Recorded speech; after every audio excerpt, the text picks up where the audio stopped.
बिस्मिल्लाहिर्रहमानिर्रहीम। अस्सलाम वालेकुम। यहाँ जनाब मैं बात करूँगा स्टाम्प पेपर पे किए गए मुआहदे, यानी कोई ऐसी ज़मीन जो आपने स्टाम्प पर ख़रीदी है, उस ख़रीद को आप अपने लिए कैसे महफूज बनाएं। पहले बुनियादी बात समझ लें कि स्टाम्प पेपर पे ख़रीदने से आप मालिक नहीं बनते। वो एक आर्जी मुआहदा है आपका, जिस पे आपने बाद में अमल दरामद करवाना होता है।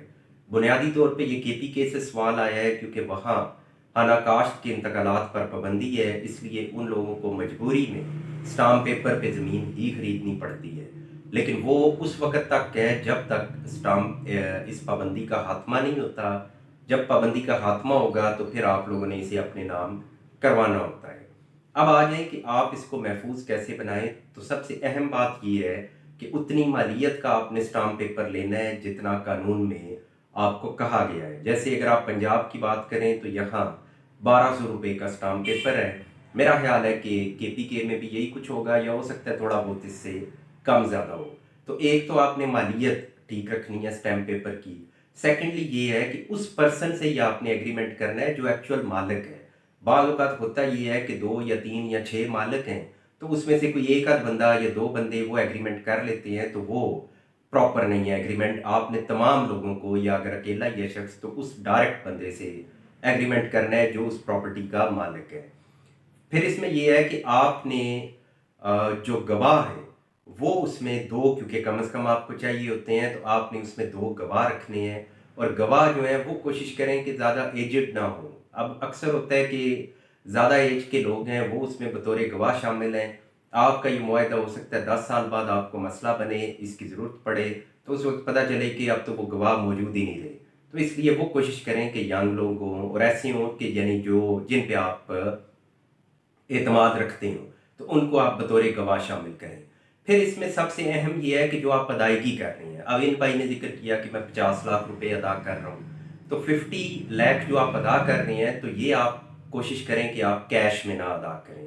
आप इसको प्रॉपर यानी थ्रू बैंकिंग चैनल ये आपकी ट्रांजैक्शन हो। उसका फ़ायदा ये होगा कि कल को अगर शख्स इनकार कर देता है कि मैंने तो कोई मुआहदा किया ही नहीं था, तो फिर उसके सामने ये बात आएगी कि ये 50 लाख रुपए किस बात के लिए थे। ये 50 लाख अगर तुमने लिए थे तो बदले में कुछ दिया भी होगा। वो क्या था कि जो तुमने बदले में दिया? तो इसलिए वो सिक्योर तरीके से आप पेमेंट करें, ख़ाह वो आप चेक की सूरत में देते हैं।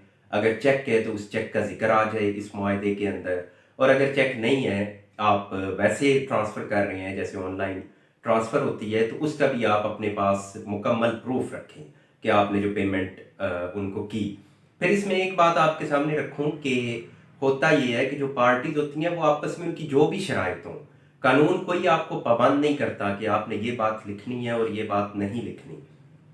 वो आपकी फ्री विल होती है कि जो बातें आप तहरीर करना चाहें, आप बिल्कुल एक अपनी तहरीर तैयार करें, या एक ऐसी तहरीर जो इन वसीका नवीस वगैरह के पास मौजूद होती है। लोग उसी पे नाम वाम तब्दील करके थोड़े से फैक्ट्स बदल के और उसी को चलाते हैं, तो वो ज़रूरी नहीं होता कि आपने वही लिखना है। उसमें आप जो भी अपनी मर्ज़ी से ऐड करना चाहें आप उसको ऐड करें उसके अंदर। साथ में ये होता है कि बाज़ औक़ात जब भी ये एग्रीमेंट होते हैं तो उनमें यही लिखा जाता है कि इतने टाइम में रजिस्ट्री करवाई जाएगी।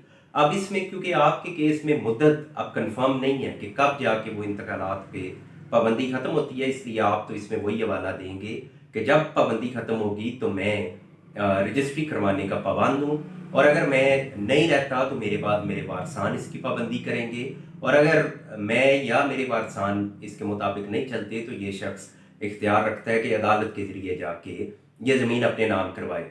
गो कि ये लिखने की ज़रूरत नहीं होती कि अदालत के ज़रिए या मेरे वारसान इसकी पाबंदी करेंगे, क्योंकि ये तो अंडरस्टूड बात है कि जब एक बंदे ने एक ज़मीन के हवाले से मुआहदा किया तो वो खुद भी पाबंद है और बाद में उसके वारसान भी पाबंद है।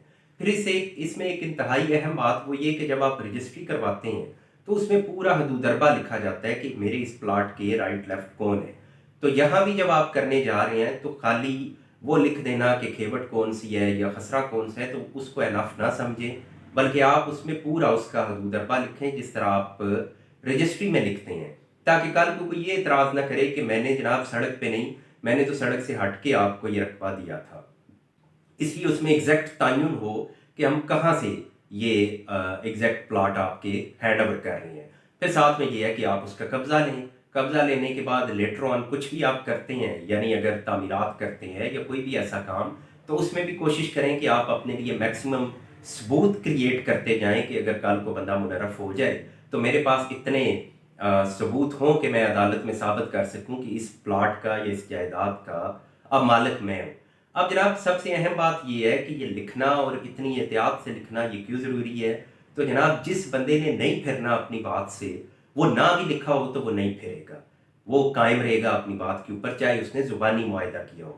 لیکن جس نے پھر جانا ہے وہ جناب چاہے آپ 10 جگہوں پہ اس سے لکھوا لیں، وہ پھر بھی اپنی بات سے مکر جائے گا۔ ہوتا یہ ہے کہ آپ نے آج زمین لی 50 لاکھ روپے میں، ہو سکتا ہے یہ پابندی 5 سال بعد جا کے اٹھے۔ اب اس وقت اس زمین کی مالیت ہوئی ہو اگر 2 کروڑ، تو لالچ تو آئے گا اس بیچنے والے کے ذہن میں، وہ کہے گا کہ میں 2 کروڑ کی زمین میں نے 50 لاکھ کی دے دی۔ یہ تو وہ سوچے گا ہی نہیں کہ میں نے جب دی اس وقت 50 ہی تھی اس کی قیمت، تو وہ اس وقت کی قیمت کو سامنے رکھے گا کہ جناب میں 2 کروڑ کی زمین ہے اور دیکھیں جناب میں 50 لاکھ کی دے رہا ہوں۔ پھر وہ ٹال مٹول کرتے ہیں لوگ، پھر آپ کو مجبوری میں عدالت میں جانا پڑتا ہے۔ تو ایک اس میں اہم بات کہ گواہوں کی بات کی، اور ساتھ میں نوٹری پبلک سے آپ نے اس کو نوٹرائز کروانا ہوتا ہے، ان کے پاس رجسٹر ہے، وہ اندراج کرتے ہیں، اسٹیمپ یعنی تھمب امپریشن آپ کے لگتے ہیں، سگنیچر ہو جاتے ہیں۔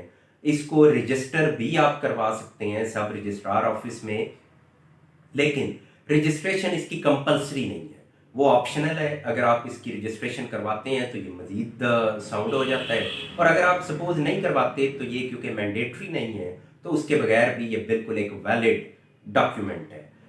پھر بعض اوقات یہ ہوتا ہے کہ کچھ لوگ اگر کوئی کیس چل رہا ہو یا کیس کل کو ہو جاتا ہے تو اس کے اندر وہ اس بندے کے بیانات کروا لیتے ہیں، یعنی جو بیچنے والا ہے وہ عدالت میں آ کے ایک سٹیٹمنٹ دے دیتا ہے کہ میں نے یہ رقبہ فلاں جگہ سے اتنی مالیت میں یہ میں نے سیل کیا، جس کی بابت یہ میں نے اسٹامپ پیپر تحریر کیا ہوا ہے۔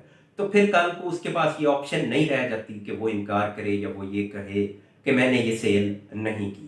تو یہ اس انداز سے جناب آپ کچھ اپنے لیے سیفٹیز کر کے پھر آپ، کیونکہ یہ الیکٹرانک دور بھی ہے تو اس میں آپ یہ بھی کر سکتے ہیں کہ اس کو موبائلز پہ، اس کو واٹس ایپ پہ یا ای میل کی آپشن ہو تو ای میل پہ آپ اس کو سیکیور کر سکتے ہیں۔ وہ کیا طریقہ کار ہے اس پہ میں نے پہلے بات کی ہوئی ہے کہ کیسے آپ اس الیکٹرانک میتھڈ یا ان ایکوپمنٹس کو اپنی فیور میں یوز کرتے ہوئے فیوچر کی ایسی ٹرانزیکشنز ان کو آپ سیکیور بنا سکتے ہیں۔